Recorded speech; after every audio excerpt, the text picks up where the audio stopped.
ঈদ উদযাপনে বাড়ির পথ ধরা মানুষ নিয়ে সময় মতোই ছেড়ে যাচ্ছে ট্রেন, ছাদে উঠছেন অনেকে, ঘরমুখো মানুষের ঢল নেমেছে সড়ক মহাসড়কে। ভাড়া অনেক বেশি যাচ্ছে, রংপুরের ভাড়া যাচ্ছে 1500 টাকা। নীলফামারী তোমার যাবো 1 ঘন্টা ধরে অপেক্ষা করতেছি, গাড়ি পাচ্ছি না, এখনো যাওয়াটা আসলে অনেক কষ্ট হয়ে যাচ্ছে আমাদের। রাস্তায় এত পরিমাণ জ্যাম, কোনো আইনের কোনো ব্যবস্থা নাই। ঈদের দীর্ঘ ছুটিতে রাজধানীতে আইন শৃঙ্খলা পরিস্থিতির অবনতির শঙ্কা। চুরি, ছিনতাই, ডাকাতি রোধে র্যাব পুলিশের বিশেষ ব্যবস্থা, জোরদার গোয়েন্দা নজরদারি। কিভাবে নিরাপদ রাখা যায় সে ব্যাপারে আমরা সংশ্লিষ্টদের সাথে কয়েকবার বৈঠকও করেছি। আমাদের র্যাবের বিভিন্ন টহল কার্যক্রম এবং গোয়েন্দা নজরদারি আরও বাড়ানো হয়েছে। কুমিল্লা মেডিকেলে রোগীদের খাবার তৈরিতে মানা হয় না স্বাস্থ্যবিধি, দৈনিক 1500 জনের তালিকা দেখিয়ে বরাদ্দ লোপাটের অভিযোগ, নির্বিকার কর্তৃপক্ষ। এই খাবারটা তো আপনার বিভিন্ন রোগ জীবন হতে পারে, বা তারা যেভাবে ডিসিপ্লিন করে এটা তো হয় না। সবজিটা যেভাবে রান্না করা দরকার ওইভাবে আসলে রান্নাটা হয়নি। ফ্যাসিস্ট ব্যবস্থাপনা, তার কিন্তু কোনো পরিবর্তন হয়নি। মিয়ানমার, থাইল্যান্ডে চলছে ধ্বংসস্তূপের নিচে আটকে পড়াদের উদ্ধার তৎপরতা, ভূতাত্ত্বিক গঠনগত কারণে বেশি ভূমিকম্প প্রবণ দক্ষিণ পূর্ব এশিয়া। প্রায় 7 বছর পর দেশে আবারও বার্ড ফ্লু শনাক্ত। যশোর সরকারি খামারে মেরে ফেলা হয়েছে 2000-এর বেশি মুরগি, আতঙ্কিত না হওয়ার পরামর্শ। উৎসব ঘিরে সাতক্ষীরায় অস্বাস্থ্যকর নোংরা পরিবেশে তৈরি হচ্ছে সেমাই, বাহারি মোড়কে বাজারজাত, ব্যবস্থা নেওয়ার আশ্বাস প্রশাসনের। পর্যটক বরণে প্রস্তুত পার্বত্য জেলার রাঙামাটি, হোটেল রিসোর্টে আগাম বুকিং, পর্যটন খাত চাঙ্গা হবে আশা ব্যবসায়ীদের। ভালো একটা কিছু আশা করতেছি, বুকিং রেসপন্সগুলো ভালোই পাচ্ছি। একটা মাস আমরা যে আমাদের যে ঘাটতিটা ছিল, ইনশাআল্লাহ আমরা এই লম্বা ছুটিতে সেটা পোষায় নিতে পারবো।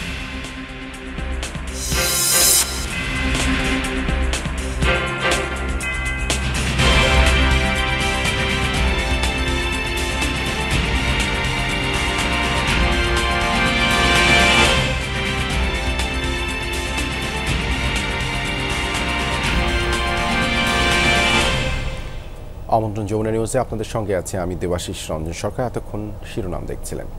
দোরগোড়ায় পবিত্র ঈদ উল ফিতর, তাই স্বস্তির কথা মাথায় রেখে অনেকেই বেছে নিয়েছেন রেলযাত্রা। সকাল থেকে কমলাপুর রেল স্টেশনে যাত্রীদের ভিড়। ভোর থেকে কয়েকটি ট্রেন ছেড়ে গেছে ঢাকা, প্রতিটি ট্রেনই নির্ধারিত সময়ে প্ল্যাটফর্ম থেকে রওনা করে। যদিও এ নিয়ে যাত্রীদের মাঝে তেমন কোনো উদ্বেগ নেই, দীর্ঘ ছুটিতে বাড়ি ফেরার আনন্দই তাদের কাছে মুখ্য। যারা আগেই টিকিট কেটে রেখেছেন তারা নির্ধারিত সিট পেয়ে স্বস্তি জানিয়েছেন।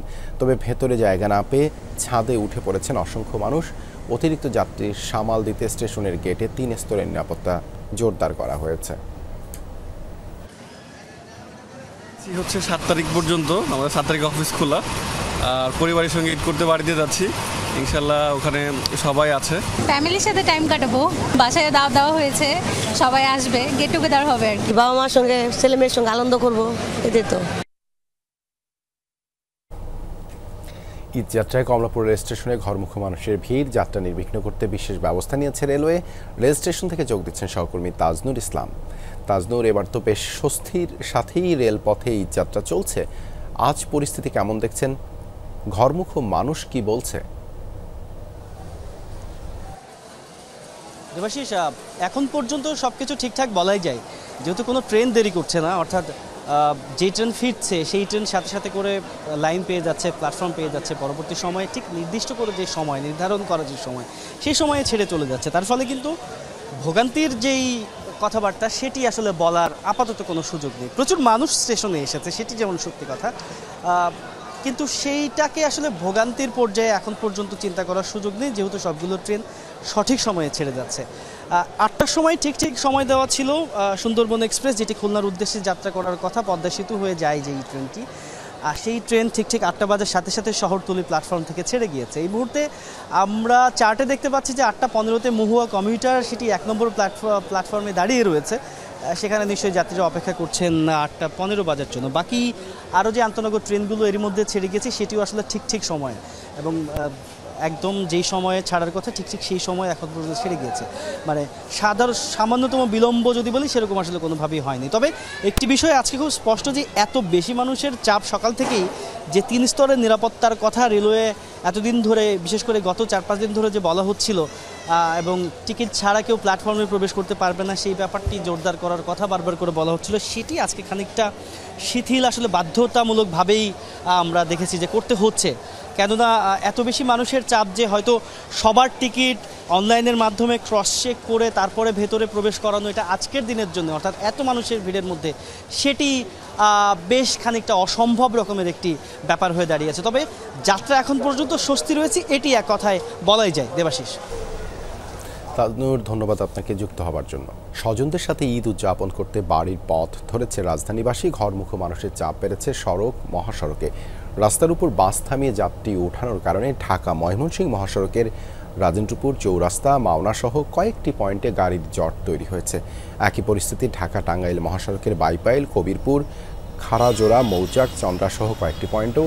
এসব স্থানে যানবাহনের কিছুটা ধীর গতি থাকলেও বড় ধরনের যানজট না থাকায় স্বস্তিতেই বাড়ি ফিরছে মানুষ। অন্যান্য সময়ের মতো এবারও বাড়তি ভাড়া আদায়ের অভিযোগ করেছেন যাত্রীরা। অনেকে ট্রাক কিংবা পিকআপে চেপেও বাড়ির পথ ধরছেন। রাস্তায় প্রচুর জ্যাম, সেই আমরা ধরেন যে বাইবেল থেকে হাটে আসার মতো অবস্থা। ভাড়া তো বেশি যাচ্ছে, এখন ভাড়ার জন্য অপেক্ষা করতেছি, কম দামে যে পাই তাহলে যাবো।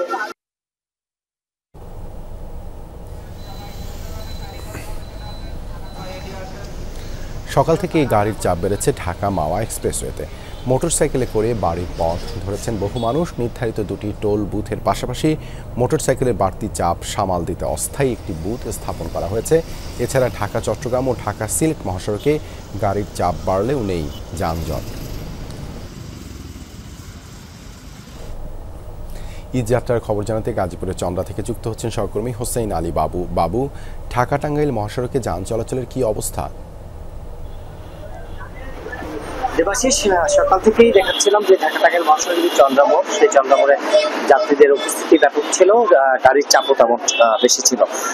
আস্তে আস্তে আসলে রোদ উঠতে শুরু করেছে, সেক্ষেত্রে আসলে যাত্রীদের যে ভোগান্তি সেটাও কিন্তু আসলে বাড়তে শুরু করেছে। দেখতেই পাচ্ছেন যে যাত্রীরা হেঁটে হেঁটে যাচ্ছেন, দীর্ঘ পথ হেঁটে তারা আসলে গাড়িতে উঠতে হচ্ছে, আর সেক্ষেত্রে তাদের চরম একটি ভোগান্তি করতে হচ্ছে। গতকাল রাতে থেকেই আসলে ঢাকা টাঙ্গাইল মহাসড়কের চন্দ্রামোড়, সেই চন্দ্রামোড়ের প্রায় 3 থেকে 4 কিলোমিটার দীর্ঘ সারি, দীর্ঘ জটলা রয়েছে, দীর্ঘতিতে কিন্তু গাড়ি চলছে। এখনো কিন্তু একই অবস্থায় রয়েছে, তার কোনো পরিবর্তন হয়নি। পুলিশ আসলে বিভিন্ন জায়গা থেকেই আসলে তারা কাজ করছে, কয়েকটি পয়েন্টে আসলে গাড়ি আঁকাবাঁকা করে দাঁড় করিয়ে যাত্রী উঠাচ্ছে, যার কারণেই এই জটলা সৃষ্টি হচ্ছে। যাত্রীদের যেই চাপ রয়েছে তাতে গাড়ি আসলে তেমন গাড়ি পাচ্ছেন না, উপস্থিতি অনেক বেশি যাত্রীদের, কারণ গাজীপুরে প্রায় 2000-এর উপর শিল্প কারখানাগুলো রয়েছে। সেই শিল্প কারখানায় গতকাল কিছু ছুটি হয়েছে, আজকে কিন্তু সবগুলো শিল্প কারখানায় ছুটি হবে। তারপর থেকে আসলে দুপুরের পর থেকে এই সড়কে যে উত্তরবঙ্গের যত মানুষগুলো রয়েছে সবগুলো মানুষ এই পথ দিয়ে যেতে হবে এবং চরম ভোগান্তিতে কিন্তু তাদের করতে হবে। সেক্ষেত্রে আসলে পুলিশ চেষ্টা করছে যে নির্বিঘ্নে স্বাভাবিকভাবেই যাতে মানুষ বাড়ি যেতে পারে। দেবাশিস, ধন্যবাদ বাবু যুক্ত হবার জন্য।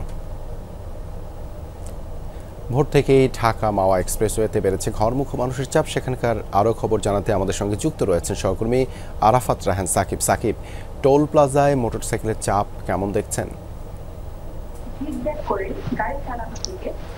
দেবাশিস, দেখুন আসলে ঈদ যাত্রায় গড়মুখো মানুষের কিন্তু অব্যাহত আগমন রয়েছে। বিশেষ করে দক্ষিণ এবং দক্ষিণ পশ্চিমাঞ্চলের ঈদ যাত্রীরা কিন্তু এই পথে বাড়ি ফিরে, এবং সকাল থেকে আমরা দেখেছি যে মানুষের কিন্তু বিভিন্ন যানবাহনে করে তাদের অব্যাহত আগমন রয়েছে। তবে গতকালকের চাইতে আজকে সকাল থেকে মোটর সাইকেলের কিছুটা চাপ কম রয়েছে তুলনামূলক সংখ্যায়, তবে আগমন কিন্তু অব্যাহত রয়েছে। এবং আমরা এখনো দেখতে পাচ্ছি যে এখানে কিন্তু মোটর সাইকেলে করে যে যার মতো করে আসলে আসছে, এবং এই যে পদ্মা সেতুর টোল প্লাজায় টোল প্রদান করে কিন্তু তারা বাড়ির পথে ছুটছে। এবং এর পাশাপাশি যে ব্যক্তিগত যানবাহন, গণপরিবহন সহ বিভিন্ন যে যানবাহন রয়েছে সেসব যানবাহনও কিন্তু রয়েছে। এবং আমরা এই যে টোল প্লাজার অভিমুখে কিন্তু দেখতে পাচ্ছি যে বাসের একটি সারি রয়েছে, সেই সাথে অন্যান্য যে ব্যক্তিগত যানবাহনের সারি রয়েছে, এবং এই যে মোটর সাইকেলের বিশেষ বিশেষ করে 2 চাকার যে যানবাহন সেটির কিন্তু উপস্থিতি প্রতিনিয়ত হচ্ছে এবং সেটি কিন্তু আজও কিন্তু আমরা সেই চিত্র দেখতে পাচ্ছি এবং সকাল দিকে আসলে একটি দীর্ঘ সারি তৈরি হয়েছিল মোটরসাইকেলের, তবে এই চাপ সামাল দেওয়ার জন্য কিন্তু বাড়তি একটি অস্থায়ী টুল বুথ স্থাপন করা হয়েছে এবং সেটির মাধ্যমে কিন্তু চাপ নিরসন করা হচ্ছে এবং এই মুহূর্তে চাপ কিছুটা সামাল দেওয়া গিয়েছে। তবে মানুষের আগমন অব্যাহত থাকার কারণে কিন্তু আমরা দেখতে পাচ্ছি যে প্রতিনিয়ত কিন্তু এই যে মোটরসাইকেলে করে যে যার মতো করে আসছে এবং আজও এই টোল প্লাজায় মোট 8টি বোর্ড দিয়ে টোল কালেক্ট করা হচ্ছে এবং এই যে আগমন, সেই আগমন কিন্তু বলে দিচ্ছে যে আজও যারা ঘরে ফিরছে, বাড়িতে ফিরছে, তাদের কিন্তু একটি বেশ চাপ রয়েছে এই এক্সপ্রেসওয়ে এবং পদ্মা সেতু এলাকায়। এবং আমরা এছাড়াও যাত্রীদের সাথে কথা বলেছিলাম, তারা যেমনটি বলছিলেন যে মূলত আসলে ফজর নামাজের পর আসলে এই বাড়ির পানে ছোট্টার যে তাদের যে কার্যক্রম সেটি শুরু হয় এবং পথে আসলে তেমন কোনো একটি ভোগান্তির চিত্র আজকে নেই বলে তারা আমাদের জানিয়েছে এবং আজকের তারা বলছে অনেকটা গতকালকে চাইতে স্বস্তিতে তারা বাড়ি ফিরছে। ধন্যবাদ সাকিব যুক্ত হওয়ার জন্য। এমনিতেই দেশের আইন শৃঙ্খলা পরিস্থিতির নড়বড়ে অবস্থা, বেড়েছে চুরি, ডাকাতি, ছিনতাই। এর মধ্যে ঈদের লম্বা ছুটির ফাঁদে দেশ। এই সময়ে ফাঁকা ঢাকায় আইন শৃঙ্খলা পরিস্থিতির আরও অবনতির শঙ্কা করছে নগরবাসী। যদিও র্যাব, পুলিশ বলছে ফাঁকা রাজধানী নিরাপত্তায় বিশেষ ব্যবস্থা নেওয়া হয়েছে। গোয়েন্দা নজরদারির পাশাপাশি পাড়া মহল্লায় জোরদার করা হয়েছে টহল। সহকর্মী আশিক মাহমুদ জানাচ্ছেন বিস্তারিত। 25 মার্চ ভোর 4টা র্যাবের পোশাক পরে এভাবেই ধানমন্ডির বহুতল ভবনে প্রবেশ করে 20 থেকে 25 জন দুর্বৃত্ত। অভিযানের নাম নিয়ে তছনছ করে পুরো বাড়ি, লুটে নেয় নগদ টাকা, স্বর্ণালংকার সহ মূল্যবান জিনিসপত্র। বেধড়ক মারধর করা হয় ভবনের স্টাফদের।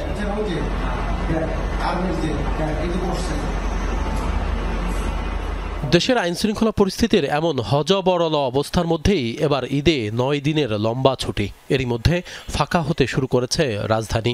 ঈদের আগে পরের ফাঁকা শহরের নিরাপত্তা নিয়ে শঙ্কিত রাজধানীবাসী। এবছর তো আপনার লম্বা ছুটি পাইছি, তারপরে লম্বা ছুটি করব না, কারণ যে পরিস্থিতি আমাদের বাসা যদি চুরি হয়ে যায়, হাউস উঠে, তাহলে তো এটা তো নিরাপত্তা কে সরকার তো দিতে পারবে না। ফাঁকা হয়ে গেলে আরো ভয়াবহ অবস্থা হতে পারে, কখন কে কোন দিক থেকে সন্ত্রাসী, চুরি, ডাকাতি এইসব হইতে পারে বেশি। আর একটু নিরাপত্তা জোরদার করা হয়, সেটা আমাদের জন্য নিরাপদ, কারণ অনেকেই তো এখন ছুটিতে দেশের বাড়িতে চলে যাবে।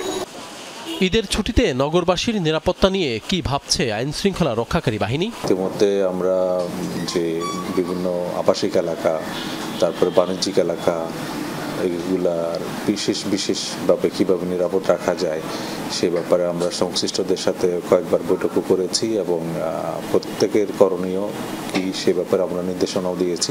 ঈদের নিরাপত্তা উপলক্ষে আমাদের র্যাবের বিশেষ নিরাপত্তা ব্যবস্থা গ্রহণ করা হয়েছে।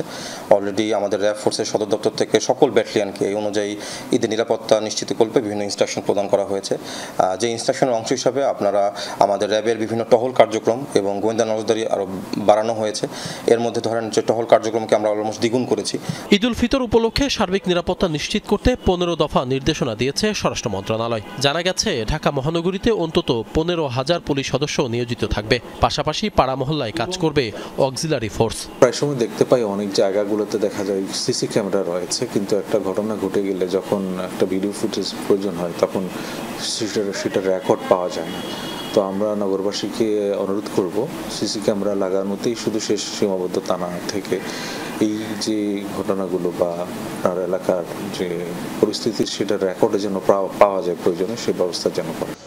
ফাঁকা ঢাকায় পুলিশের পাশাপাশি মাঠে থাকবে rapid action battalion, RAB. Checkpost ও গোয়েন্দা নজরদারির মাধ্যমে সাজানো হয়েছে নিরাপত্তার বলয়। সাদা পোশাকে যে গোয়েন্দা নজরদারি সেটা এই ধরনের পাড়া মহল্লায় অবজার্ভ থাকবে। আর এছাড়াও যে টহল কার্যক্রমে দ্বিগুণ করা হয়েছে, তারাও আপনার যেসব এলাকা একটু নিরিবিলি বা জনমানব শূন্য এইসব এলাকাতেও তারা টহল কার্যক্রম বজায় রাখবে। এছাড়াও আমাদের ফুড পেট্রোল থাকবে এবং মোবাইল ফোন মোটরসাইকেল টহলও জারি থাকবে। র্যাব বলছে উৎসবের এই সময়কে কেন্দ্র করে কোনো ধরনের হুমকি নেই, তারপরও যে কোনো ধরনের পরিস্থিতি মোকাবেলায় প্রস্তুত রাখা হয়েছে বাহিনীর সদস্যদের। কোনো ধরনের থ্রেট বা কোনো ধরনের অপ্রীতিকর পরিস্থিতির উদ্ভব সংক্রান্ত কোনো তথ্য আমাদের কাছে নেই। আশিক মাহমুদ, যমুনা নিউজ, ঢাকা। অস্বাস্থ্যকর পরিবেশ ও নোংরা পরিবেশেই তৈরি হচ্ছে কুমিল্লা মেডিকেল কলেজ হাসপাতালে চিকিৎসাধীন রোগীদের খাবার। এ কারণে চিকিৎসা সেবা নিতে আসা অনেকেই খাচ্ছেন বাইরের খাবার। তবে নামমাত্র রোগীকে খাবার দেওয়া হলেও দৈনিক 1500-র মতো রোগীর খাবার খরচ দেখিয়ে লুটে নেওয়া হচ্ছে সরকারি অর্থ। অথচ পরিচালকের দাবি কোথাও সমস্যা নেই, ঠিকঠাক আছে সবই। না, কোনো হোটেল রেস্টুরেন্ট নয়, এটি কুমিল্লা মেডিকেল কলেজ হাসপাতালের দৃশ্য। এমন অপরিচ্ছন্ন পরিবেশে প্রতিনিয়ত চলছে রান্না, তৈরি হচ্ছে রোগীদের খাবার। গোটা রান্নাঘরেই নোংরা, সাথে অস্বাস্থ্যকর পরিবেশ। খাবারের মান নিয়েও রয়েছে বিস্তর অভিযোগ। চিকিৎসা সেবা নিতে আসা অনেকেই খাচ্ছেন বাইরের খাবার। এই খাবারটা তো আপনার বিভিন্ন রোগ জীবন হতে পারে, বা তারা যেভাবে ডিসিপ্লিন করে এটা তো হয় না। এটা আরো একটু ভালো ডিসিপ্লিন করে করলে রোগী সুস্থ থাকবে, সুস্থ হবে। সবজিটা যেইভাবে রান্না করা দরকার ওইভাবে আসলে রান্নাটা হয়নি। এরা খাওয়ার রোগীদের জন্য খাওয়ার একটু অসুবিধা। বাস্তব কথা হলো আসলে এখানকার খাবারটা আমার কাছে রুচিসম্মত না, যার কারণে এখানকার খাবার আমি খাইনি, আমি বাসার খাবার খাই। কুমিল্লা ছাড়াও আশপাশের জেলা থেকে প্রতিদিনই সেবা নিতে যান রোগীরা। এমন অব্যবস্থাপনা ও নোংরা পরিবেশের কারণে অনেকেই ফিরে যাচ্ছেন। কেউ প্রতিবাদ জানালে হেনস্থার শিকার হওয়ার অভিযোগও রয়েছে। স্বাস্থ্যসেবার যে পরিবেশ, মানুষ সিট পায় না, মশা মাছি, ওয়াশরুমের ময়লা আবর্জনা, তারপরে মেডিকেল ময়লা আবর্জনা, সব একাকার অবস্থা। ফ্যাসিস্ট ব্যবস্থাপনা, তার কিন্তু কোনো পরিবর্তন হয়নি। এ নিয়ে নির্বাক হাসপাতালের পরিচালক ডাক্তার মাসুদ পারভেজ, তার দাবি সবকিছু ঠিকই আছে। আমাদের ডায়েটিশিয়ান আছে, নিউট্রিশনিস্ট আছে এবং অন্যান্য যারা এই দায়িত্বে আছে তারা রেগুলার চেক আপ করে। 500 শয্যা বিশিষ্ট কুমিল্লা মেডিকেল কলেজ হাসপাতাল। হুমায়ুন রশিদ, যমুনা নিউজ। সদরঘাট লঞ্চ টার্মিনালে আমরা এবারে যেতে চাই সহকর্মী হাসিবুল করিম বিজয়ের কাছে। তিনি আমাদেরকে জলপথে ঈদ যাত্রার খবর জানাবেন। বিজয়, দক্ষিণের কোন কোন রুটে লঞ্চ ছেড়ে যাচ্ছে, যাত্রী চাপ আর নিরাপত্তা কেমন দেখছেন? দেবাশিস, প্রথমে যদি আপনি যাত্রীর চাপের কথা বলায়, আমি না বলে একটু দেখাতে চাই। আপনি দেখতেই পাচ্ছেন যে কি পরিমাণ যাত্রীর চাপ আমরা দেখতে পাচ্ছি। যেহেতু আর 2 দিন পরেই ঈদ, সেই ক্ষেত্রে আমরা দেখতে পাচ্ছি দক্ষিণাঞ্চলের যে মানুষ যারা যাত্রী রয়েছে তারা অনেকেই কিন্তু এখন সড়ক পথে আসলে না যেয়ে তারা লঞ্চ পথে, নৌপথে আসলে যাওয়ার চেষ্টা করছেন বা ভাবছেন। তার কারণ যাত্রীরা অনেকেই আসলে বলছেন যে সড়ক পথের তুলনায় নৌপথের যাত্রা কিছুটা স্বস্তির এবং তারা অনেক আরামে যেতে পারে। আবার অনেকের নামাজের ব্যবস্থাও আছে নৌপথে। তো আমি যদি বলতে চাই যে আপনি যদি আজকে সকাল থেকে আসলে লঞ্চ সার্ভিস শুরু হয়েছে। বাংলাদেশের দক্ষিণাঞ্চলের যারা মানুষ রয়েছে তারা অনেকেই লঞ্চের মাধ্যমে আসলে তারা তাদের গন্তব্যে, তাদের চিরচেনা পথ যা তাদের বাড়িতে পৌঁছায়। এখন যদি আপনি দেখতে পান চিত্রটি, যে সারি সারি লঞ্চ কিন্তু সাজিয়ে রাখা আছে এবং এটি কিন্তু এখন পর্যন্ত সকাল থেকে একটাও আসলে ছাড়েনি, কিছুক্ষণ পরে হয়তো ছাড়বে। যাত্রীরা যেমনটি বলছেন যে তারা আসলে অনেকগুলো লঞ্চ ভরে গেলেও, ওভারলোড হলেও আসলে তারা এখনও ছাড়ছে না। তবে কিছুক্ষণের মধ্যে ছাড়বে বলে জানিয়েছে আমাদের লঞ্চ কর্তৃপক্ষ। তবে আমি যদি একটু বলতে চাই যে এই লঞ্চ টার্মিনালে কিন্তু মানুষের যে উপচে পড়া ভিড়, সেই ভিড় কিন্তু আসলে চোখে পড়ার মতো, লক্ষ্য করার মতো। তো সব কিছু মিলিয়ে যদি বলতে চাই, মানুষের যাত্রা কিন্তু একদম স্বস্তির সাথেই হচ্ছে বলে এমনটাই আমরা দেখতে পাচ্ছি এই লঞ্চ ঘাটে। দেবাশিস, ধন্যবাদ বিজয় যুক্ত হবার জন্য। ভূমিকম্পে ধসে পড়া ভবনের ধ্বংসস্তূপের নিচে আটকে পড়াদের উদ্ধারের কাজ চলছে থাইল্যান্ড ও মিয়ানমারে। মিয়ানমারের সবচেয়ে বেশি ক্ষতিগ্রস্ত মান্দালায় শহর। প্রতি সেকেন্ডে কমে আসছে বিধ্বস্ত ভবনের ইট কংক্রিটের নিচে চাপা পড়াদের জীবিত থাকার সম্ভাবনা। প্রয়োজনীয় সরঞ্জামের অভাবে খালি হাতেই উদ্ধার তৎপরতা চালাচ্ছেন জরুরি বিভাগের সদস্যরা। ভয়াবহ এই দুর্যোগে যে কোনো দেশ মিয়ানমারকে সহায়তা পাঠাতে পারে বলে ঘোষণা দিয়েছেন জান্তা প্রধান মিন অং লাইং। শুক্রবার 7.7 মাত্রার ভূমিকম্প অনুভূত হয় মিয়ানমারে। এরপর অনুভূত হয় 6.4 মাত্রার আরও একটি আফটার শক। 12 মিনিটের ব্যবধানে কেঁপে ওঠে থাইল্যান্ডও। থাইল্যান্ড ছাড়াও দক্ষিণ পশ্চিম চীন, ভারত, ভিয়েতনাম, লাওস, কম্বোডিয়া ও বাংলাদেশেও কম্পন অনুভূত হয়। ভূমিকম্পে মিয়ানমারে অন্তত 144 জনের মৃত্যুর খবর পাওয়া গেছে। থাইল্যান্ডে মারা গেছে অন্তত 9 জন। ইতিহাসের নজিরবিহীন শক্তিশালী ভূমিকম্পের সাক্ষী দক্ষিণ ও দক্ষিণ পূর্ব এশিয়ার দেশগুলো। অন্যান্য স্থানের চেয়ে কেন এত ভূমিকম্পপ্রবণ এই অঞ্চল?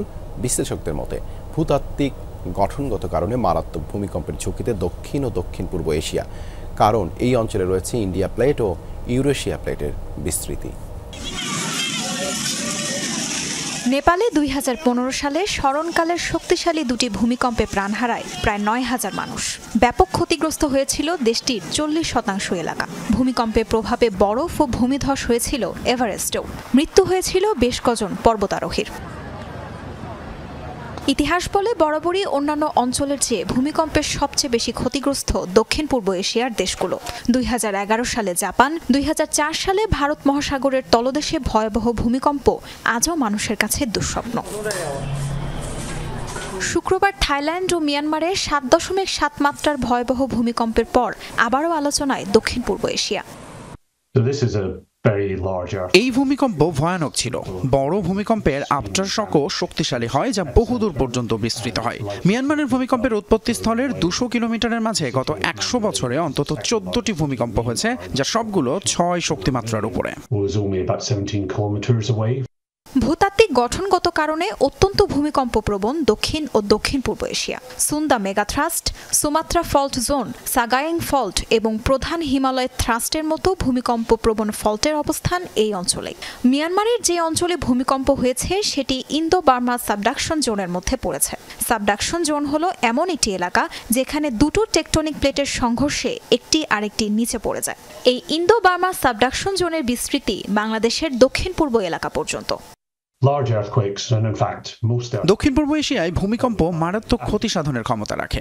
এই অঞ্চলের ভূতাত্ত্বিক গঠন অন্যান্য অঞ্চলের মতো নয়। অঞ্চলটি ঘনবসতিপূর্ণ হওয়ায় প্রাণহানির সংখ্যাও এজন্য বেশি হয়। অবকাঠামোর নকশা আরও মজবুত হওয়া দরকার।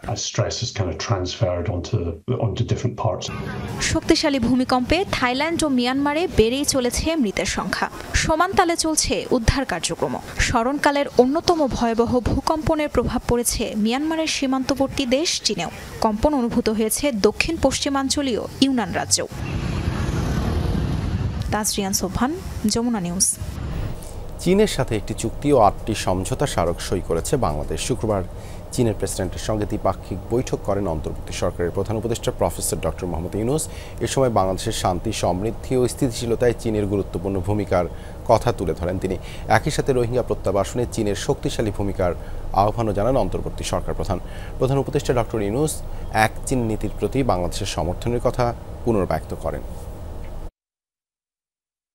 সকালে বেইজিংয়ের গ্রেট হল অব দ্য পিপলে যান চীন সফররত প্রধান উপদেষ্টা ডক্টর মোহাম্মদ ইউনূস। লাল গালিচার সংবর্ধনায় হাস্যোজ্জ্বল করমর্দনে প্রধান উপদেষ্টাকে উষ্ণ অভ্যর্থনা জানান চীনের প্রেসিডেন্ট শি জিনপিং। স্থানীয় সময় সকাল 10টা নাগাদ বেইজিংয়ে দ্বিপাক্ষিক বৈঠক শুরু হয়। বৈঠকে রোহিঙ্গা সমস্যার সমাধানে চীনের শক্তিশালী ভূমিকা প্রত্যাশা করে বাংলাদেশ। টেকসই সমাধান খুঁজতে মিয়ানমারের সাথে আলোচনার কথা জানান শি জিনপিং।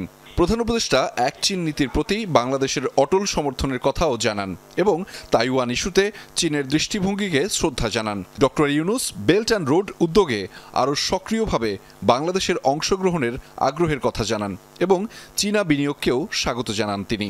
এ সময় বাংলাদেশে শান্তি, সমৃদ্ধি ও স্থিতিশীলতায় বন্ধুরাষ্ট্র গুরুত্বপূর্ণ ভূমিকা রাখবে বলেও প্রত্যাশা করেন doctor Yunus. The people of Bangladesh deeply values China as a trusted friend and a reliable partner. Our two nations share an enduring historical friendship. We are thankful to China for supporting our interim government. July অভ্যুত্থানে বাংলাদেশের তরুণদের ভূমিকার কথা she জিনপিংকে জানান professor Yunus. এছাড়া বাংলাদেশের তিস্তা নদী ব্যবস্থাপনা ও পুনরুদ্ধার প্রকল্পে চীনের অংশগ্রহণকে স্বাগত জানায় বাংলাদেশ। এ সময় অর্থনৈতিক ও কারিগরি সহযোগিতা সংক্রান্ত চুক্তি ও 8টি সমঝোতা স্মারক সই হয়েছে, যার মধ্যে রয়েছে সাহিত্য, সংস্কৃতি, সংবাদ ও গণমাধ্যম বিনিময়, ক্রীড়া এবং স্বাস্থ্য খাত সম্পর্কিত সহযোগিতা। চায়নার সাথে আমাদের যে সমস্ত ইস্যুগুলো আছে, যেগুলো বিষয়ে আমরা চায়নার সত্যিকার অর্থে সাপোর্ট চাচ্ছি, সেই বিষয়গুলো উনি বলেছেন। এবং সবচেয়ে ইম্পর্টেন্ট যে জিনিস, যে প্রত্যেকটা বিষয়েই চাইনিজ প্রেসিডেন্ট পজিটিভ কনসিডারেশনের কথা বলেছেন। ওয়াটার রিসোর্স ম্যানেজমেন্টের ব্যাপারে কোঅপারেশনের কথা এসছে, সেখানে তিস্তার বিষয়টাও এসছে। আমরা আশা করছি যে বাংলাদেশের সাথে চায়নার যে সম্পর্ক, এটা সামনে আরো আমরা যে একটা নতুন স্কেলে যাবে। বৈঠকে চীনের প্রেসিডেন্ট শি জিনপিং বলেন, চীন বাংলাদেশের সঙ্গে কাজ করতে চায় যাতে গ্লোবাল সাউথের ঐক্য ও সক্ষমতা আরও বৃদ্ধি পায়। বাংলাদেশের মতো দেশগুলোর জন্য নতুন সুযোগ তৈরিতে চীন তার অর্থনৈতিক সংস্কার আরও গভীর করবে। তিনি বাংলাদেশকে বেল্ট অ্যান্ড রোড ইনিশিয়েটিভ বাস্তবায়নে সহযোগিতা বাড়ানোর আহ্বান জানান। বৈঠক শেষে বেইজিংয়ে দ্য প্রেসিডেন্সিয়ালে চীনা ব্যবসায়ী নেতাদের সঙ্গে বিনিয়োগ সংলাপে অংশ নেন প্রধান উপদেষ্টা। আনুষ্ঠানিক বক্তব্যে নেপাল, ভুটান ও সেভেন সিস্টার্স সহ এই অঞ্চলের ভূরাজনৈতিক উন্নয়নে বাংলাদেশের গুরুত্বপূর্ণ অবস্থান তুলে ধরেন। বাংলাদেশের গার্মেন্টস শিল্পে বিনিয়োগের আহ্বান জানান চীনের ব্যবসায়ীদের। We're the second largest garment manufacturers in the whole world. Second largest, next to China. It's not India, which is very large country compared to us. It's not out of nowhere. They didn't know what a factory is. And who were the people who were running things? 4 দিনের সফরের তৃতীয় দিনে প্রধান উপদেষ্টা মতবিনিময় করেন চীনের বিভিন্ন উচ্চপদস্থ কর্মকর্তা এবং ব্যবসায়িক প্রতিনিধিদের সঙ্গে। আহমেদ রেজা, যমুনা নিউজ, ঢাকা। এদিকে চীনের কাছ থেকে $2.1 বিলিয়ন বিনিয়োগ, ঋণ ও অনুদানের প্রতিশ্রুতি পেয়েছে বাংলাদেশ। প্রধান উপদেষ্টা অধ্যাপক মোহাম্মদ ইউনূসের চীন সফরের কারণেই এই প্রতিশ্রুতি এসেছে। বাংলাদেশি কর্মকর্তারা ও ঢাকায় নিযুক্ত চীনের রাষ্ট্রদূত ইয়াও ওয়েন জানান, চীনের প্রায় 30টি কোম্পানি $1 বিলিয়ন বিনিয়োগের অঙ্গীকার করেছে চীনা এক্সক্লুসিভ ইন্ডাস্ট্রিয়াল ইকোনমিক জোনে। প্রধান উপদেষ্টা বাংলাদেশ উৎপাদন খাতে বিনিয়োগের আহ্বান জানানোর পর তারা এই প্রতিশ্রুতি দেন। ঈদের আগে যশোরে উদ্বেগ ছড়াচ্ছে বার্ড ফ্লু। প্রায় 7 বছর পর দেশে আবারও শনাক্ত হয়েছে রোগটি। এরই মধ্যে ছড়িয়ে পড়েছে সীমান্তবর্তী জেলা যশোরের বেশ কিছু খামারে। মেরে ফেলা হয়েছে 2000-এর বেশি মুরগি। দুশ্চিন্তায় খামারিরা, তবে আতঙ্কিত না হওয়ার পরামর্শ দিয়েছে প্রাণী সম্পদ বিভাগ। 2018 সালের পর আবারও বার্ড ফ্লু শনাক্ত। যশোর সরকারি মুরগি প্রজনন ও উন্নয়ন খামারে শনাক্ত হয়েছে অ্যাভিয়ান ইনফ্লুয়েঞ্জা। এরই মধ্যে 2078টি রোগাক্রান্ত মুরগি মেরে মাটিতে পুঁতে ফেলা হয়েছে। পদ্ধতিগতভাবে একটি কমিটি গঠন করা হয়েছে। এই কমিটির আলোকে আমরা জীবাণুমুক্ত কার্যক্রম করতেছি। ফার্মের সামনেই পৌরসভার একটা ডাস্টবিন রয়েছে। বিভিন্ন পশু পাখি মারা যাওয়ার পরে এই ডাস্টবিনে ফেলা হয়। যা হয়েছিল কিছু মারা গেছিল, আর বাকিটা আমরা স্প্রে করতেছি বা আর কি যা যা করণীয় সব করতেছি। জীবাণুনাশক ব্যবহার করতেছি, বায়োসিকিউরিটি মেনটেন করতেছি, পাশাপাশি গরমের জন্য বাড়তি পরিচর্যা নিচ্ছি। দেশের খামারে 2007 সালে প্রথম বার্ড ফ্লু শনাক্ত হয়। গেল 12 মার্চ যশোরের সরকারি খামারে মুরগি মারা গেলে নমুনা পাঠানো হয় ঢাকার ল্যাবে। রিপোর্ট পজিটিভ আসলে পরদিনই খামারের 6টি শেডের 2000-এর বেশি মুরগি মেরে ফেলা হয়। শেড খালি করে পরিষ্কারের পর জীবাণুনাশক দেয়া হয়। বেসরকারি খামারগুলোতেও রোগ ছড়িয়ে পড়ায় দুশ্চিন্তায় খামারিরা। অনেক খামারই তো শেষ হয়ে যাচ্ছে। এখন যদি সরকারিভাবে এটার কোনোভাবে উদ্যোগ নিয়ে ভাইরাসটারে নির্মূল করা যায়, তাহলে দেখা যাচ্ছে যারা খামারি আছে তাদের খুব উপকার হবে আর কি। ভবিষ্যতে লোন বা কোনো সুবিধা অসুবিধা যদি তারা আমাদেরকে সাপোর্ট করে, আমরা টিকে থাকতে পারবো। খামারিদের আতঙ্কিত না হওয়ার পরামর্শ জেলার প্রাণী সম্পদ কর্মকর্তার। সতর্কতা অবলম্বনে নিয়মিত পরামর্শ দেওয়া হচ্ছে। এটা লো প্যাথোজেনিক আমাদের যেটা দেখা গিয়েছে, সুতরাং ভয়ের কোনো কারণ নাই। মানুষকে একটু সচেতন করতে হবে, আমরাও করছি। আমাদের মনিটরিং জোরদার করেছি আমরা। আমাদের সীমান্তবর্তী এলাকা, বিশেষ করে সারসা এবং আমাদের যেগুলো ওয়েট মার্কেট আছে সেগুলো আমরা নজরদারি বাড়িয়ে দিয়েছি। যশোরে 1753টি ব্যক্তি মালিকানাধীন হাঁস মুরগির খামার আছে। হঠাৎ বার্ড ফ্লু ছড়িয়ে পড়ার কারণ অনুসন্ধানের চেষ্টা করছে প্রাণী সম্পদ বিভাগ। সাবরিনা লিজা, যমুনা নিউজ। ঈদ সামনে রেখে সাতক্ষীরায় অস্বাস্থ্যকর নোংরা পরিবেশে তৈরি হচ্ছে সেমাই। চাকচিক্যময় মোড়কে এসব সেমাই চলে যাচ্ছে বাজারে। দেখে বোঝার উপায় নেই আড়ালের ভয়ানক প্রতারণার গল্প। ব্যবস্থা নেওয়ার আশ্বাস দিচ্ছে প্রশাসন। তালাক কুমিরা সড়কে ইসলামকাটির হরিতলা এলাকা। প্রধান সড়কের ধারেই যেন গোপন আস্তানা। ভিতরে নোংরা ও অস্বাস্থ্যকর পরিবেশে চলছে লাচ্ছা সেমাই তৈরির কাজ। ঈদ ঘিরে সক্রিয় অসাধু ব্যবসায়ীরা। সবসময় করেন নাকি ঈদকে সামনে রেখে করছেন? ওই ঈদকে সামনে রেখে। কি করছেন? ওই লাচ্ছা তৈরি করতেছে। এটা কোথায় কোথায় পাঠাচ্ছেন? এখন ওরা কোন কোন জায়গায় দিয়ে আসি, আমরা তো শুধু করে বানাই। ওই ভবিষ্যৎ 2-1 সময় রমজান মাসে ঈদে বলকে এই সেমাইগুলো কোথায় যায়? যে জায়গায় বিক্রি করে মহাজন সেখানে। যমুনা টিভির ক্যামেরা দেখে কারখানা পরিচ্ছন্ন করার চেষ্টা কর্মীদের। সেমাই যেখানে তেলে ভাজি করা হয় সেখানকার চিত্র আরও ভয়ানক। এই যে তেল দেখছেন মধ্যে কি করে? দেখতে জানি তো সেমাই তৈরি হচ্ছে। তো ওই যে তেলে যে নোংরা ওইটার মধ্যে দিয়ে সেমাই মানে এগুলাই কি ভাজি? নোংরা দেওয়া কথা না সেমাইতে। যখন ভাজবে না তখন এটা ছেঁকে নেবেন। এখন ওইভাবে আছে পাতা বলছে দুটো ওইগুলো ক্লিয়ার করে নেবেন। আচ্ছা, এই ক্লিয়ার আছে তেল। ওখান থেকে যে সেমাই তৈরি হচ্ছে সেটি চলে আসছে এই প্যাকেটে এবং এটি চলে যাচ্ছে সাতক্ষীরার সহ খুলনা অঞ্চলের বিভিন্ন এলাকায়। জানতে চাই সেমাই তৈরির বিএসটিআই অনুমোদন আছে কিনা প্রতিবেদকের উপর ক্ষুব্ধ কর্মীরা। ফোনে খবরটি ধামাচাপা দেবার অনুরোধ করল কারখানা সংশ্লিষ্টরা।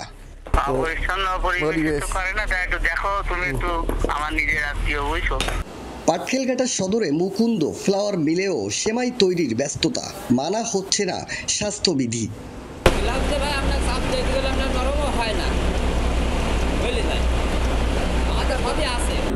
কাগজ করতে দিছি এতদিন লাগেনি কোনোদিন, কিন্তু এখন নতুন করে লাগতেছি। অন্যতলা আমি আজকে নতুন করি না। এসব সেমাই স্বাস্থ্য ঝুঁকির বিষয়, নেওয়া হবে ব্যবস্থা জানালেন উপজেলা নির্বাহী কর্মকর্তা। অস্বাস্থ্যকর পরিবেশে যে কোনো খাদ্যদ্রব্য তৈরি করা এটা স্বাস্থ্যের ঝুঁকির বিষয় এবং এ ব্যাপারে প্রশাসনের অবস্থান সবসময় শক্ত। আমরা যখন যে কোনো জায়গায় আমরা তথ্য পেলে আমরা যত দ্রুত সম্ভব সেখানে একটা পদক্ষেপ গ্রহণ করি। আমাদের ভ্রাম্যমাণ আদালত আছে, আমরা যে কোনো সময় আমরা সেখানে উপস্থিত হব এবং তাদের বিরুদ্ধে অ্যাকশনে যাব। আকরামুল ইসলাম, যমুনা নিউজ, সাতক্ষীরা। চীনের পিকিং বিশ্ববিদ্যালয়ে কথা বলছেন প্রধান উপদেষ্টা ডক্টর মোহাম্মদ ইউনূস। সরাসরি যাচ্ছি সেখানে। And my dear students, ladies and gentlemen, it is with great humility and profound gratitude that I stand before you today in this prestigious institution, Peking University, the center of knowledge, wisdom, innovation, and excellence. To receive an honorary doctorate from such an esteemed university is a great honor for anybody. And I feel so humbled by your gesture for choosing me for this particular honor. This recognition once again reminds me of my commitment to work for realizing the dreams of the millions of youths who were the vanguards of the transformational changes in Bangladesh just last year. Their vision to establish a new Bangladesh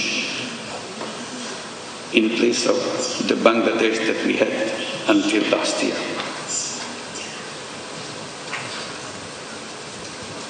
And a new Bangladesh which will be free from poverty, hunger, unemployment, and destitution. Ladies and gentlemen, and my young friends, to translate this vision into reality,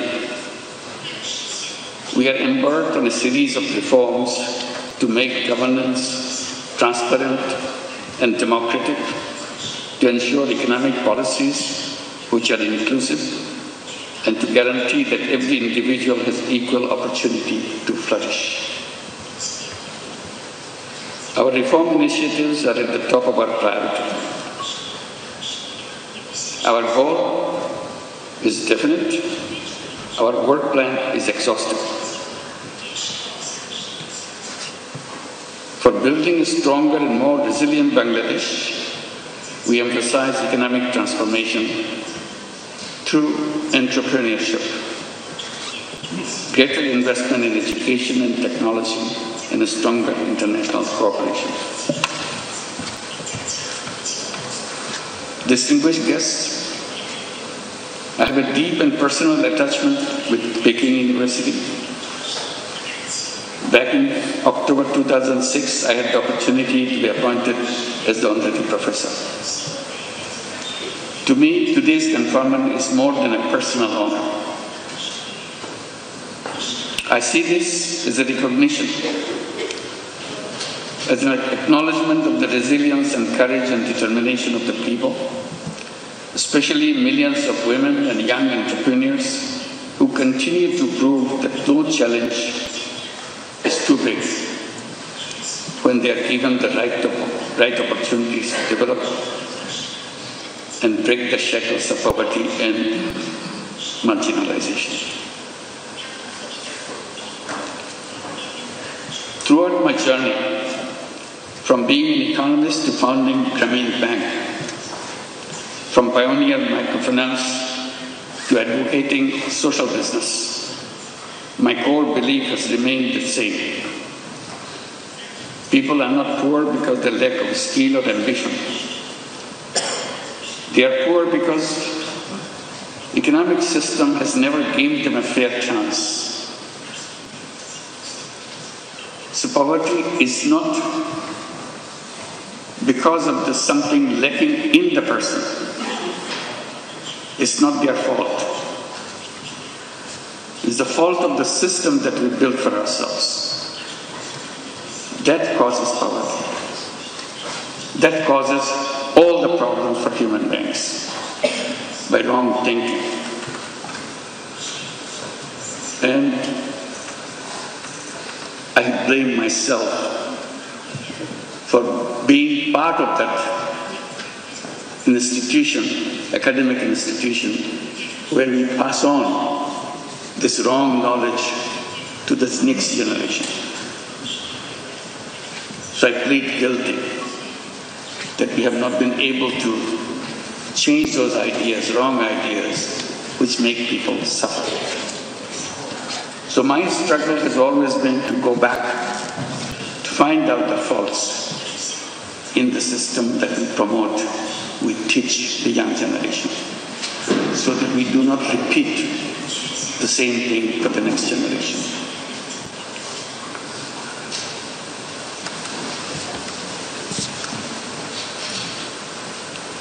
It is designed to serve only the wealthy, not the poor. That realization led me to create an alternative, one where even the poorest individuals could access the services of the institutions which are created for people. I've been promoting the idea to let the young people come to the universities, get good degrees from good institutions, and then go to the job market to become job seekers. I've been telling that this is a wrong idea. Human beings are not born to become job seekers. Job is a wrong idea.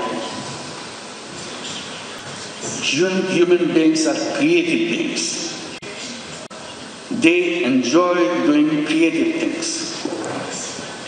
Job is a negation of creativity. Job forces you to do things what your supervisors want you to do. Job is a continuation of the tradition of slavery. Human beings are not fit for slavery. Human beings are independent beings.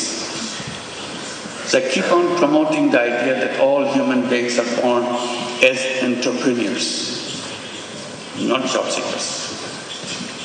Universities should be preparing young people to go out and become successful entrepreneurs, not job seekers.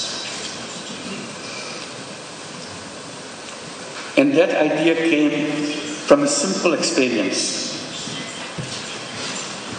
I started as a small initiative with a handful of women in a village next to the university where I was teaching in Bangladesh. I started lending tiny little money to the poorest women that the world has ever known, just to make sure she feels that she can handle this money and change her life. I had no idea that whether it would come true, but I was amazed how these illiterate, poor women could use tiny little money $10, $20 worth of money, and did a very successful way of paying back and changed her income situation. And she continued to pursue that round after round and change her life.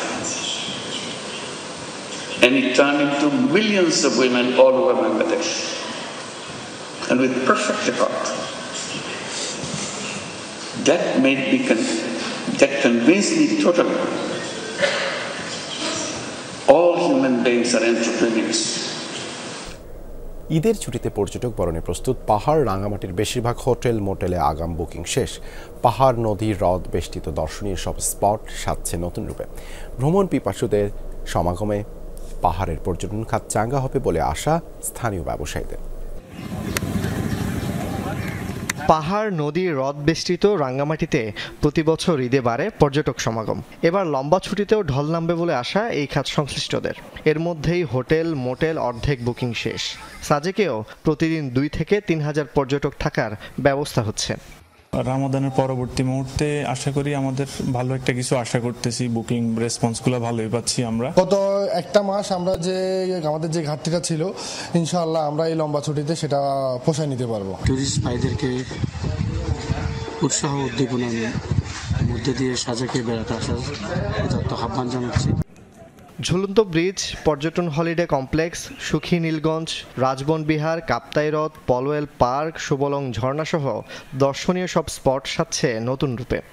আমাদের যে accommodation আছে সেখানে প্রায় আমাদের 60% booking হয়েছে already. আশা রাখি আরো অনেক দিন বাকি আছে ঈদ, আরো বুকিং আরো বাড়বে বলে আশা রাখি। ঈদে পর্যটক সমাগম সামনে রেখে জোরদার করা হচ্ছে নিরাপত্তা। পর্যাপ্ত পরিমাণের আমাদের ব্যবস্থা নেওয়া আছে এবং আমরা প্রত্যেকটা স্পটে আমরা নজরদারি পোশাকে এবং সিভিল পোশাকে আমরা নজরদারি রাখছি। জুবায়েদ ইবনে শাহাদাত, যমুনা নিউজ। এই ছিল যমুনা নিউজে এতক্ষণ সাথে থাকার জন্য ধন্যবাদ সবাইকে।